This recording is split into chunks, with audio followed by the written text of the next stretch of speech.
Mes parents m'ont obligé à regarder mon frère mourir. Mon frère était malade depuis longtemps. Une maladie silencieuse, lente, qui l'épuisait jour après jour. À la maison, on évitait le sujet. On parlait de tout sauf de ça, comme si ignorer la réalité pouvait la faire disparaître. Mais ce jour-là, plus personne ne faisait semblant. Quand son état s'est aggravé, j'ai voulu quitter la chambre. J'étais terrifié. Je ne comprenais pas ce qui se passait, seulement que quelque chose de grave était en train d'arriver. Mon père m'a retenu. Ma mère a murmuré que je devais rester. Que c'était important. Que je devais comprendre. Je ne savais pas ce que je devais comprendre. Mon frère était allongé, très pâle, presque méconnaissable. Sa respiration devenait irrégulière. Par moments, on aurait dit qu'il cherchait de l'air.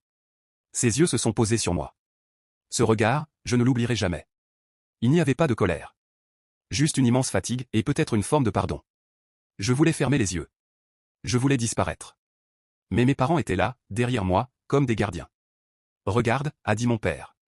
Tu dois voir, a ajouté ma mère. Puis tout s'est arrêté. Le silence a rempli la pièce d'un coup. Un silence lourd, définitif.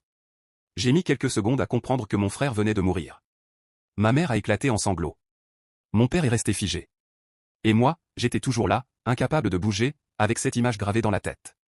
Après ça, personne ne m'a jamais demandé comment je l'avais vécu.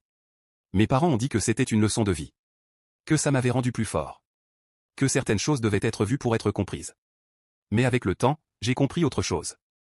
Ils ne m'ont pas obligé à regarder pour m'apprendre la vie. Ils m'ont obligé à regarder pour ne pas être les seuls à porter cette image. Parfois je me demande s'ils ne se sentent pas eux-mêmes responsables de sa mort, mais je sais bien que je ne pourrai sûrement jamais avoir de réponse à mes questions.